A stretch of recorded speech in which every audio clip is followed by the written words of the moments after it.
जय आनंद, जय आनंद, जय आनंद। 81 की पवन बेलन साधक समस्त गुरुजनों की तरफ से सभी साधकों को भरपूर आशीर्वाद, परिवार के समस्त जनों को भरपूर आशीर्वाद। हम लोग विज्ञान में कोर्स में चल रहे चाहते हैं। विज्ञान में कोर्स की बहुत क्रियाएं हो चुकी हैं और सबका उद्देश्य सिर्फ इतना ही है कि हमको मनोमय कोश से ऊपर उठकर उन सूक्ष्म जगत में प्रवेश करना है जहां हमारा एक लंबा निवास है, जहां के हम प्राणी हैं। तो कहने का मतलब ये है कि हमारा जो सूक्ष्म जगत है, जहां से हम आए हैं, जहां हमारा शाश्वत निवास है, वो कैसा है और फिर इस स्थूल शरीर में आने का उद्देश्य क्या था। क्या विषय भोग, नाना प्रकार की इच्छाओं की पूर्ति, क्या यही उद्देश्य है? इसको जानने के लिए हमको दो जगत का ज्ञान लेना होगा। दो जगत हैं और उसके दो मन हैं। जैसे आज हम निवास करते हैं विज्ञान के जगत में, इस साइंस के युग में, तो विज्ञान का जगत और विज्ञान में कोश, इन दोनों में जमीन आसमान का फर्क है। अच्छी तरह समझो इस चीज को। आज हम निवास करते हैं विज्ञान में जगत में, जिस जगत में नई नई खोजें हो रही हैं, लेकिन ये सारे खोज जो हैं, जितनी भी जो चीजें खोजी जाती हैं, विज्ञान ने जिन जिन चीजों को खोया है, पाया है, ये सब चीजें मरी हुई थी। मरी हुई चीजों को पुनः उद्धार करने का नाम है विज्ञान। और इसका श्रेय जाता है कुछ वैज्ञानिकों को। कुछ ऐसे साइंटिस्ट हैं जो अन्वेषण करते हैं, इन पर खोज करते हैं और फिर खोज निकालते हैं, तो उनकी शोध का परिणाम होता है कि लाखों करोड़ों लोगों को इसका लाभ मिलता है। ये विज्ञान जगत है। लेकिन एक ऐसा जगत है साधना प्रेमियों, जिसका नाम है विज्ञान में कोश। उस कोश में कुछ भी मरता नहीं है, वो हमेशा नया है और अमर है, अजर अमर। उसमें कुछ भी बदलाव नहीं होता है, कभी मरा नहीं है। तो जो मरे नहीं, जो हमेशा आनंद को देने वाला हो, जो शाश्वत है, जिसमें कहीं परिवर्तन नहीं हुआ, उसका नाम है विज्ञान में कोश। लेकिन ये विज्ञान में जो जगत है, ये एक अंतराल के बाद सारी चीजें मिट जाती हैं, प्रलय होते हैं और फिर पुनः उद्धार होता है इनका। तो जो कभी न मिटे, जो हमेशा शाश्वत है, वही है हमारा विज्ञान में कोश। तो आप इस दो जगत के बारे में आज की एकादशी में हम समझे इस चीज को कि जिस जगत में हम निवास करते हैं, विज्ञान के इस जगत में, इसमें और उस विज्ञान में कोश में क्या अंतर है, और फिर इस विज्ञान में जगत ने क्या दिया हमें, और फिर उस विज्ञान में कोश में, यानी उस सूक्ष्म जगत में जहां के हम हैं निवासी, उसमें क्या खोया हमने और फिर क्या पाएंगे हम जाके वहां। तो मैंने अभी बताया कि कुछ वैज्ञानिकों का अपना खोज होता है, जिसका नाम है रिसर्च। चाहे वो मेडिकल लाइन में हो, इंजीनियरिंग में हो, साइंस में हो, जिसमें भी हो, ये सारी खोजें चलती हैं और इसमें प्रत्येक व्यक्ति को खोजने का अधिकार नहीं है, लेकिन लाभ प्रत्येक व्यक्ति को मिलता है। आइंस्टाइन हो या जितने भी जो महापुरुष हुए हैं, जिन्होंने खोज की है, वो अकेले ही थे।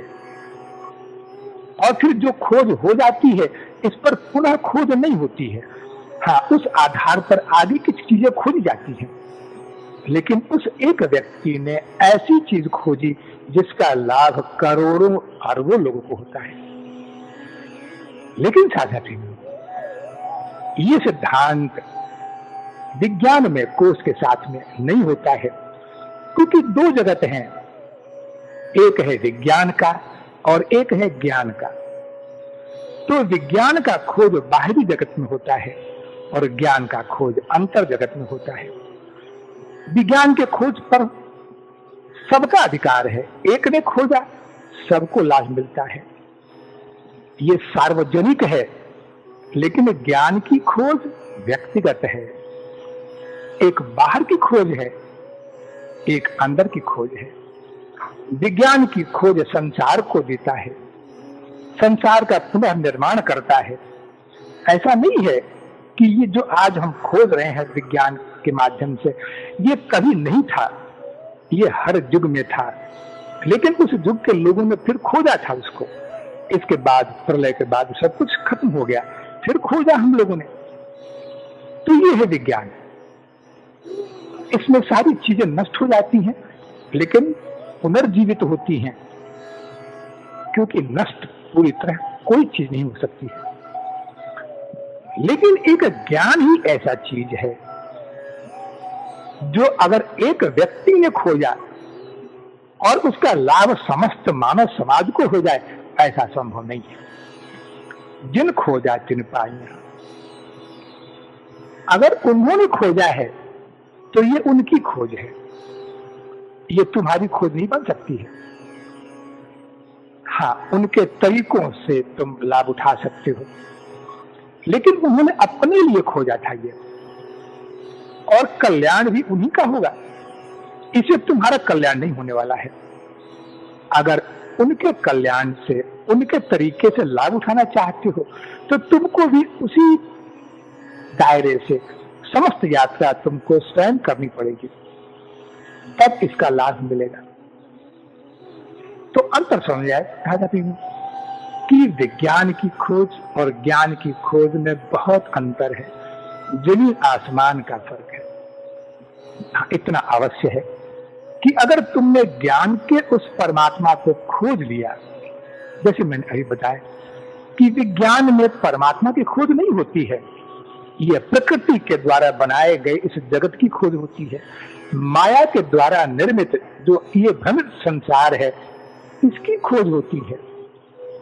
लेकिन ज्ञान में इस परमात्मा जो संसार के हर खोज में रोम रोम में बसा हुआ है उसकी खोज है, तत्व की खोज कहते हैं इसको। अगर उसको एक जन्म में खोज लिया तो फिर किसी भी जन्म में खोजने की आवश्यकता नहीं है, वो खोजा हुआ हो गया तुम्हारा। यानी तुम जिस दिन खोजे उस दिन से तुम मुक्त हो। अब ये खोजने की जिम्मेवारी से हमेशा के लिए मुक्त हो गए, जो कि विज्ञान का सिद्धांत ये नहीं है। इसलिए साझा प्रेमी, ये खोज निरंतर चलती है विज्ञान की खोज निरंतर चलेगी और इसका कभी अंत नहीं है। लेकिन ज्ञान की खोज हमेशा नहीं चलती है, बस एक बार खोजना पड़ता है तुमको। राम ने खोजा, कृष्ण ने खोजा, मीरा ने खोजा, लाहिरी महाशय ने खोजा, सबने खोजा, लेकिन ये खोज उनकी है, वो खोज के साथ तुम्हारा कोई संबंध नहीं है। उनके तरीकों का लाभ उठा सकते हो, ये खोज सिर्फ उनकी व्यक्तिगत खोज है। अगर उनके तरीकों से लाभ उठाते हो तो तुम भी खोजो, तुम्हें भी वैसे ही खोजना पड़ेगा। इसलिए यह स्थानांतरित नहीं हो सकता है। अगर कोई चाहे कि इसको हम किसी को हस्तांतरित कर दें, ऐसा संभव नहीं है, जबकि विज्ञान में ये सारी चीजें स्थानांतरित होती हैं सब जगह। तो कहने का मतलब ये है कि तुम दो जगत में निवास करते हो, जबकि एक जगत के साथ में पूरी तरह तुम तल्लीन हो चुके हो। तो ये तल्लीनता तुमको कहां ले जाती है? दूसरे जगत से दूर कर देती है। तुम अंदर के ज्ञान की खोज नहीं कर पाते हो, जबकि तुमको पता है कि इसको खोजे बगैर तुम्हारा कल्याण नहीं है। कितना खोज, कितने शरीर बदलोगे, हर शरीर में तुमको एक बार आवश्यकता पड़ती ही है, हर किसी को। अब ये आवश्यकता जब भी कष्टों का अंबार लग जाता है तब वैराग्य होता है। भले क्षणिक हो, तब लगता है कि नहीं, बस उस शांति की तलाश करूं, उस परम शांति की। और तब एक बार मन चलता है उस परमात्मा की तरफ। नहीं तो विज्ञान में ही सारा जीवन बिता देते हैं हम। वैज्ञानिकों ने खोजा, हमने लाभ उठाया उसका। आज जो जिंदगी हमारे सामने है ये वैज्ञानिकों की देन है। लेकिन तुम्हारी अपनी जिंदगी जिस दिन तैयार करोगे अपने आप को, वो विज्ञान की नहीं होगी, ज्ञान की होगी। इसके बाद पुनः शरीर में आने की आवश्यकता खत्म हो जाएगी। अब देखो, ये सब चीजें धरोहर के रूप में मिलती हैं हम लोग को। ऋषि मुनियों ने खोजा उस चीज को और उन्होंने एक तत्व तुम्हें दे दिया है कि ईश्वर है। अब तुमने गांठ बांध ली कि ईश्वर है। अब ये तो स्वीकार कर लिया तुमने कि ईश्वर है, परमात्मा है। अब द्वैत है या अद्वैत है, इन सब चीजों में अभी उलझना नहीं है, लेकिन ईश्वर है। तो इतना मान लेने से क्या तुम्हारा कल्याण हो गया? क्या इसका लाभ तुम्हें मिला? वैज्ञानिकों का लाभ तो ले लेते हो संसार में, जितने विषय भोग की वस्तुएं हैं, इलेक्ट्रॉनिक गुड्स वगैरह, ये सब उनकी देन है। इसका लाभ तो लेते हो घरों में। लेकिन उन ज्ञानियों ने जो चीजें तुमको दी है कि परमात्मा है और इससे ज्यादा वो कुछ दे भी नहीं सकते तुमको। इससे ज्यादा इतना ही है कि अब इसकी खोज कर लो। तो खोजना तो पड़ेगा, बगैर खोजे तुम्हारा कल्याण नहीं है। और जैसे मैंने बताया कि ये कभी भी हस्तांतर तो नहीं हो सकता है, एक हाथ से दूसरे हाथ में चला जाए, पिता से पुत्र को मिल जाए, गुरु से शिष्य को मिल जाए, ऐसा संभव नहीं है साधन के। हाँ, तरीकों का लाभ उठाना पड़ता है इसमें, और इसी के लिए तो हम साधना करते हैं। अब इस साधना में कभी गिरोगे, फिर उठोगे, फिर आगे चलो के फिर गिरोगे, थक जाओगे, निराश हो जाओगे। तो ये गिरना और उठना इस यात्रा का, इस खोज का एक अंग है। निराश नहीं होना चाहिए इसमें। इसमें निराशा नाम की कोई चीज नहीं है। कई चीजें वैज्ञानिकों में होती हैं कि खोज शुरू होता है, अंत में पता लगता है कि नहीं, ये इसमें संभव नहीं है।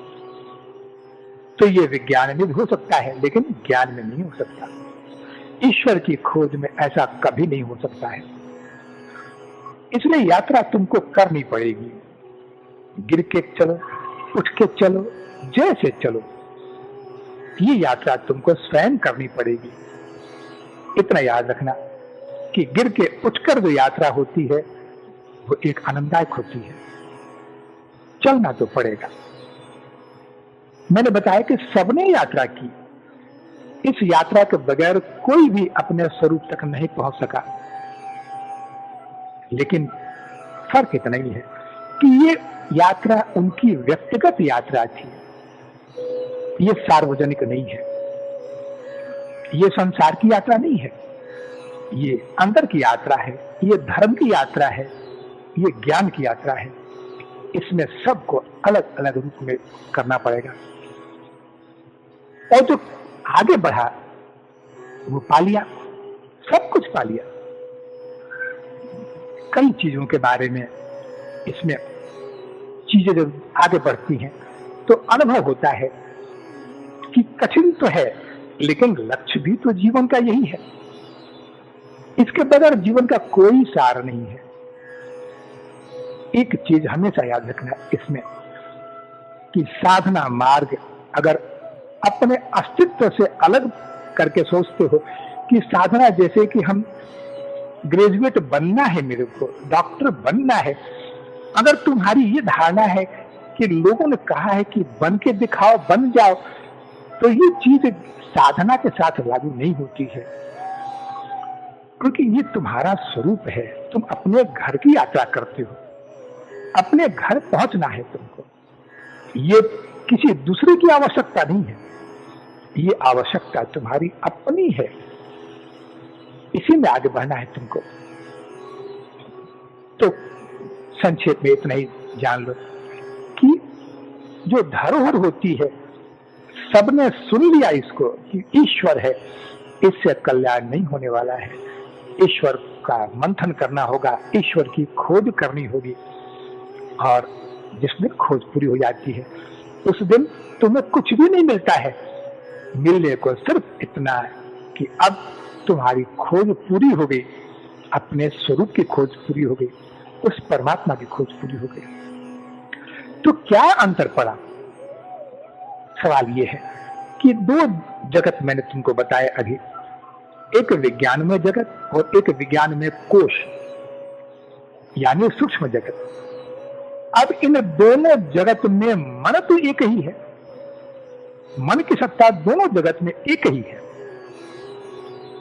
तो क्या मन जो इस संसार में है, इस वैज्ञानिक युग में जो मन है, वही मन क्या मनोमय उस विज्ञान में कोश में भी वही रहता है?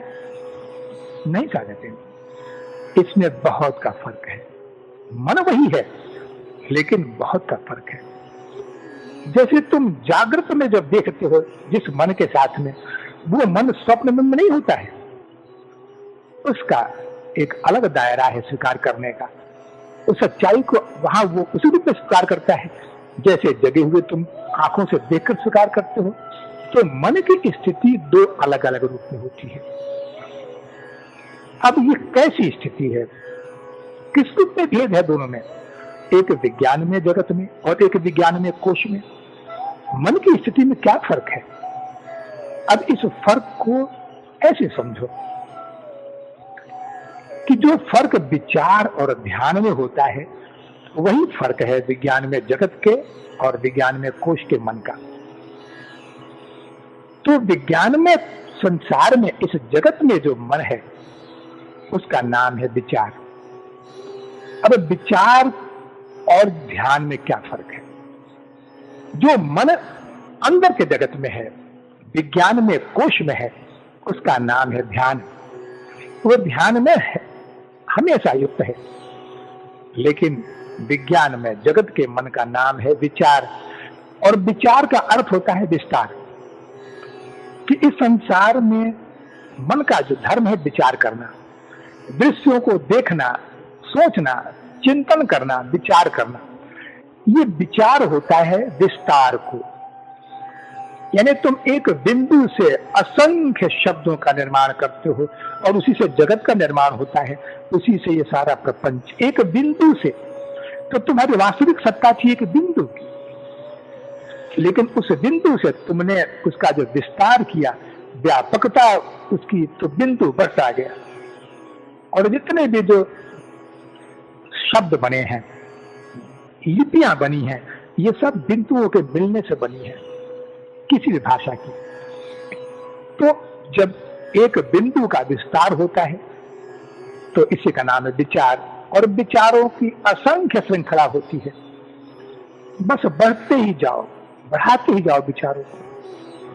लेकिन वो मन जो विज्ञान में कोश में प्रवेश कर चुका है, उसका स्वरूप है ध्यान। वो मन हमेशा ध्यान में है। और इस संसार में जो मन है, ध्यान में मन है, दोनों में अंतर इतना ही है कि संसार वाले का नाम है विस्तार, यानी एक से अनेक हजारों लाखों विस्तार होना। और ध्यान का अर्थ है लाखों हजारों लाखों से एक में सिमट जाना, यानी सीमित हो जाना। ध्यान को ऐसे समझो कि जैसे धनुष से एक तीर निकला, बाण निकला, तो वो निरंतर एक ही लक्ष्य की तरफ बढ़ता है, वो बिखरता नहीं है। तो उस तीर की तरह आगे बढ़ते रहने का नाम है ध्यान, और वो लक्ष्य को सीधे जाकर देखता है, ये ध्यान है। लेकिन जो विचार हैं, जो विज्ञान में जगत में है, इसमें तुम्हारा एक बिंदु ही, एक तीर हजारों तीरों में बढ़ जाता है और तुम खंड खंड रूप में सोचने लगते हो कि ये काम करूं नहीं करूं, आगे बढ़ूं नहीं बढ़ूं। ये नाना प्रकार के विचार चलते हैं, मंथन चलता है, बुद्धि का विकास होता है। ये मन के जो स्वरूप हैं, मन बुद्धि, ये सिर्फ इस विज्ञान में जगत की देन है, जहां मन की सत्ता बिखर जाती है। लेकिन विज्ञान में कोश में मन की सत्ता सिमट जाती है और एक बिंदु पर ही टिक जाता है। अब इस टिकने का नाम क्या दें? जब तक मन की सत्ता को एक बिंदु पर टिकाओगे नहीं, तब तक विज्ञान में कोश में प्रवेश नहीं होता है। विज्ञान में कोश में प्रवेश का लक्ष्य वही है कि मन को एक बिंदु पर टिकाओ, एक बिंदु परमात्मा में टिकाओ। परमात्मा यही खोज का एकमात्र सूत्रधार है, एक बिंदु पर टिकाना। भगवान बुद्ध की कथा सुनाता हूं। भगवान बुद्ध एक गांव के कुएं पर गए। कुएं पर एक औरत पानी भर रही थी। भगवान बुद्ध ने कहा कि हे देवी, प्यासा हूं, पानी पिला दो मुझको। औरत ने देखा भगवान बुद्ध की तरफ में और हाथ जोड़कर खड़ी हो गई कि हे प्रभु, आप सन्यासी हो और मैं अछूत नारी हूं, मैं आपको जल नहीं पिला सकती, मैं आपको पानी नहीं दूंगी, ये पाप होगा मेरे लिए। आप सन्यासी हो। भगवान बुद्ध ने कहा कि हे देवी, इसकी चिंता तू मत कर, क्योंकि मैं जिस स्थिति में पहुंच गया हूं वह अछूत अछूत, जाति धर्म, द्वैत अद्वैत सब मिट चुका है। मेरे लिए इसकी कोई सत्ता नहीं है। मैं इन सब से परे निकल गया हूं। बस तुम मुझे शरीर को तृप्त करने वाला ये जल पिला दे, इसके बदले में मैं तुमको वो जल पिलाऊंगा जिससे तू तृप्त हो जाएगी। तू मेरे को इस शरीर को शांत और शरीर को तृप्त करने वाला जल पिला दे, इसके बदले में मैं तुमको वो जल दूंगा जिससे तेरी आत्मा तृप्त हो जाएगी, तू जीवन भर तृप्त हो जाएगी। कौन सा है वो जल? सोचो साधना प्रेमी कि ये जल कौन सा है, किस जल के बारे में भगवान बुद्ध ने कहा उस नारी को। यही वो ध्यान है। और मैं तुम लोगों से बार बार कहता हूं कि ध्यान में प्रवेश करना सीखो। कितना भी भगवान का नाम ले लो, कुछ भी कर लो, कितनी भी क्रियाएं कर लो, लेकिन जब तक ध्यान में प्रवेश नहीं करोगे तब तक उसका अनुभव कैसे करोगे? कमरे के भीतर बत्ती जल चुकी है तो कमरे में प्रवेश तो करोगे, तब तो तुमको प्रकाश का दर्शन होगा, बाहर से नहीं हो सकता। इसलिए ध्यान ही एकमात्र माध्यम है।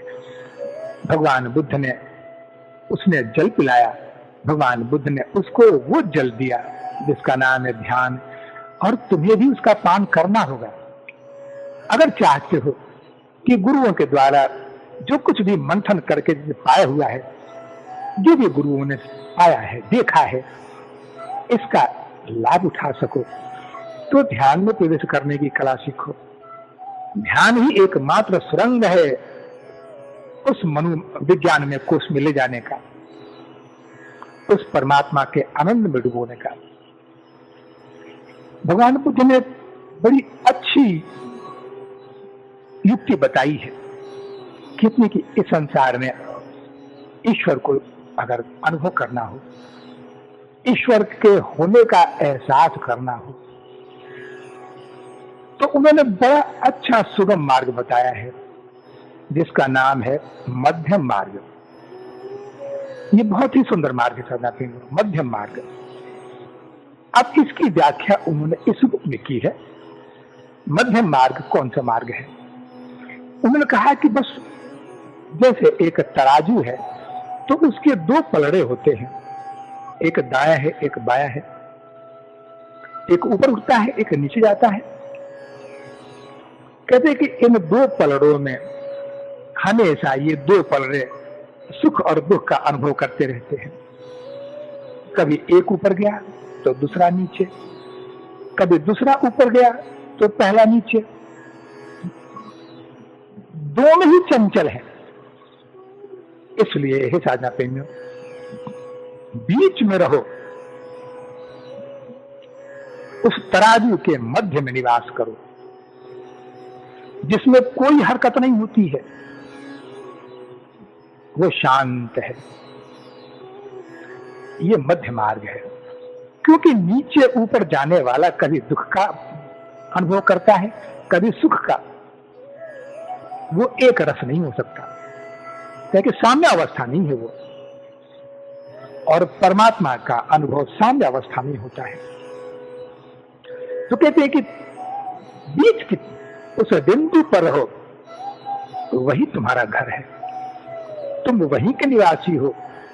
जब संसार में आए तो दो पलड़ों में बट गए, सुख और दुख में बट गए। और जिसको तुम सुख मानते हो वो दुख देने वाला भी है, जिसको दुख मानते हो वो सुख देने वाला भी है। तो मध्य में रहो, ये मध्य मार्ग है। कभी दाहिनी आंख में निवास नहीं करना, कभी बाएं आंख में निवास नहीं करना। न दाहिने में निवास करो आंख में, न बाएं आंख में निवास करो। क्योंकि एक जागृत को देखता है, एक स्वप्न को देखता है, दोनों ही झूठे हैं। ये दोनों ही मिथ्या ज्ञान कराते हैं, दाहिनी आंख भी बाईं आंख भी। क्योंकि इन दोनों में निवास नहीं करना। ये दोनों भ्रम उत्पन्न करते हैं, एक जागृत का, एक स्वप्न का। तुम तो बस अपने उसी त्रिकुटी में निवास करो। तीसरी आंख मिली है तुमको, उस त्रिकुटी में निवास करो। वही आनंद है, वही तुम्हारा घर है। ये मध्य मार्ग है। मध्य मार्ग में निवास करो, न बाएं में जाओ न दाहिने में जाओ, दोनों में कष्ट है। एक दिवा स्वप्न दिखलाता है, एक जागृत का स्वप्न दिखलाता है। दोनों ही मिथ्या है, कभी शांति नहीं मिलने वाली है तुमको। तीसरी बात बताई उन्होंने कि न संसार तुमको बांधे और ना ही संन्यास तुमको बांधे। ये संसार ही बांधता है।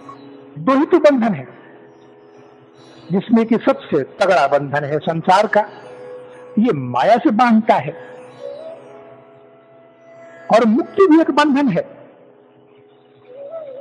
क्योंकि दोनों ही कर्मों के अधीन है और कर्म स्वयं त्याज्य है। इसलिए न संसार में बंधो न मुक्ति में बंधो, दोनों का त्याग करो।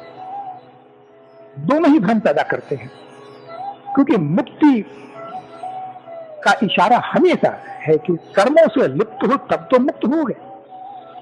तो कर्म दोनों में ही है। इसलिए इन सब से असंग हो जाओ, तुम अपने स्वरूप में रहो। न संसार में न मुक्ति में, अपने स्वरूप में रहो, अपने घर में रहो, समाधिस्थ होकर रहो। सहज समाधि ही तुम्हारा स्वरूप है। ये मध्यम मार्ग है। फिर कहा कि न बाएं नासिका की दिशा में प्रवेश करो, न दाहिनी नासिका की दिशा में प्रवेश करना। एक गर्म है, एक ठंडा है। बाईं नासिका ठंडा है, दाहिनी नासिका गर्म है। दोनों में कष्ट है, दोनों सुख और दुख को देने वाले हैं। ये तुम्हारा स्थान नहीं है। नासिकाग्र बिंदु पर हमेशा चलना, यही त्रिकुटी। नासिकाग्र एक बिंदु पर, उस एक बिंदु में आगे बढ़ना, ये बिंदु ही तुम्हारा स्वरूप है। इसी में गमन करना, हमेशा निवास करना। उस बिंदु में न कोई सुख है न कोई दुख है।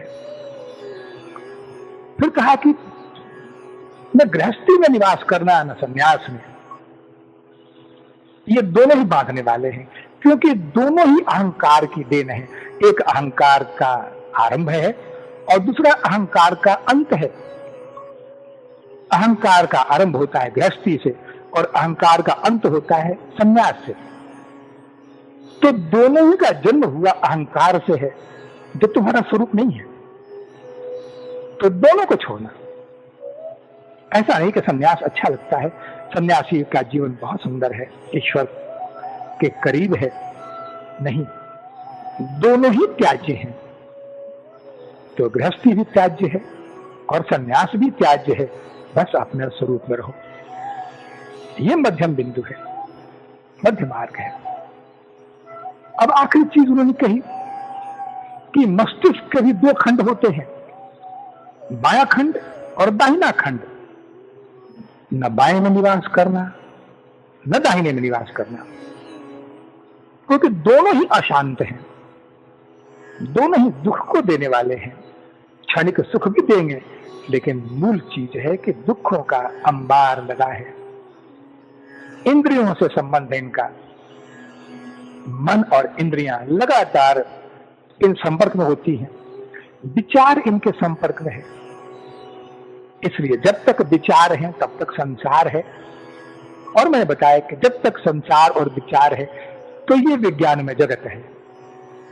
लेकिन इन सब से असंग होकर अपने सुषुम्ना में जाओ, ध्यानस्थ हो, ये समाधि की अवस्था है, ये मध्यम मार्ग है। समाधिस्थ रहो, सुषुम्ना ही तुम्हारा घर है, सुषुम्ना के ही तुम प्राणी हो, उसी ब्रह्म स्वरूप में निवास करना। तो साथ ये जो मध्यम मार्ग की बात भगवान बुद्ध ने कही है, इन सब का निचोड़ एक ही है कि स्वरूप में रहो, बीच में रहो, इधर उधर मत देखो। दोनों ही दुखदाई हैं।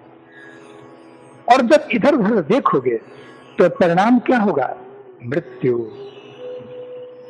एकमात्र परिणाम है कि लगातार संसार में आते रहोगे, जाते रहोगे।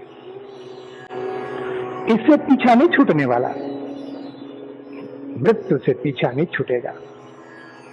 और आज का प्रश्न भी था कि मृत्यु कैसी होती है? क्या बहुत दुखदाई होती है? मृत्यु का अस्तित्व क्या है? तो तुम्हारी तरह ही धृतराष्ट्र ने प्रश्न किया है विदुर से। यह महाभारत की कथा सुनाता हूं।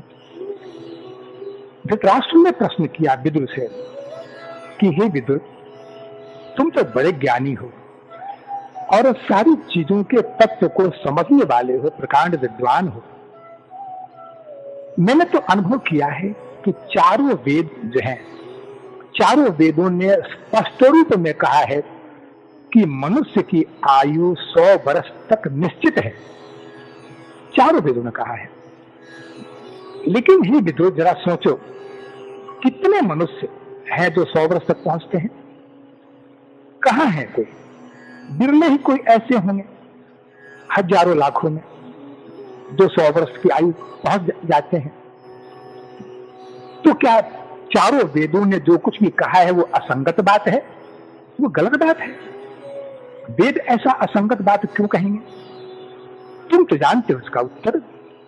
तो मुझे समझा कर बताओ इसका कि क्या कारण है, ऐसा क्यों कहा है वेदों ने?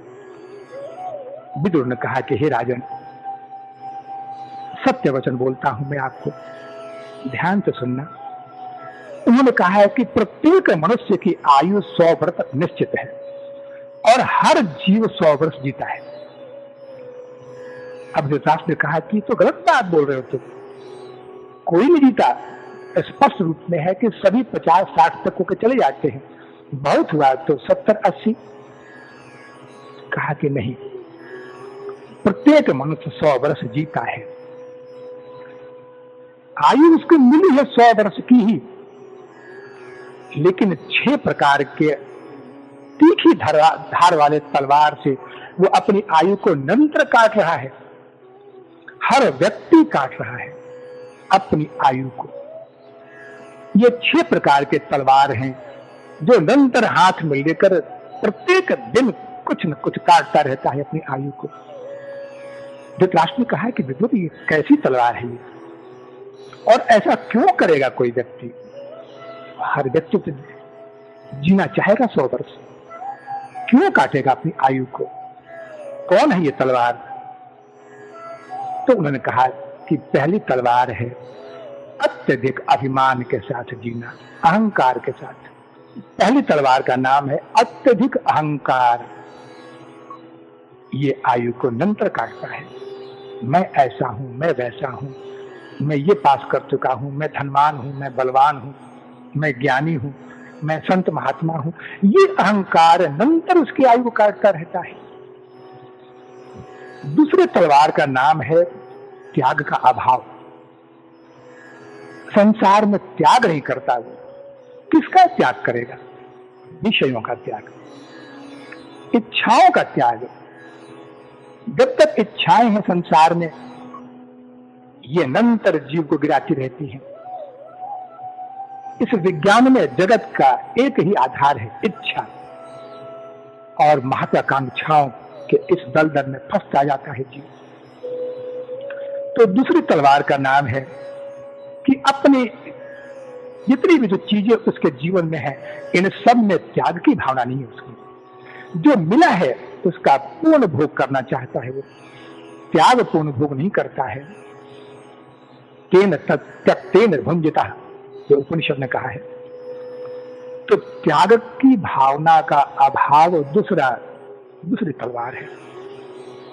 तीसरी तलवार है कि काम का अत्यधिक प्रयोग करना। काम वासना, काम शक्ति मिली है पुत्र के जन्म के लिए, परिवार की जितनी आवश्यकता हो उसके लिए स्त्री संभोग करना चाहिए। काम की उतनी ही आवश्यकता है, लेकिन जब ये अत्यधिक होता है तो आयु क्षीण होती चली जाती है, शक्ति क्षीण होती है। किस तलवार से? ये तीसरी तलवार है। इससे अपनी आयु को निरंतर काटता रहता है वो। और चौथी तलवार का नाम है क्रोध।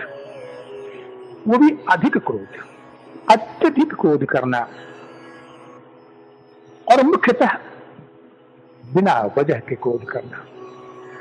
क्रोध की आवश्यकता है पुरुष को, खासकर इस संसार में क्रोध मिला है अपने परिवार की रक्षा के लिए।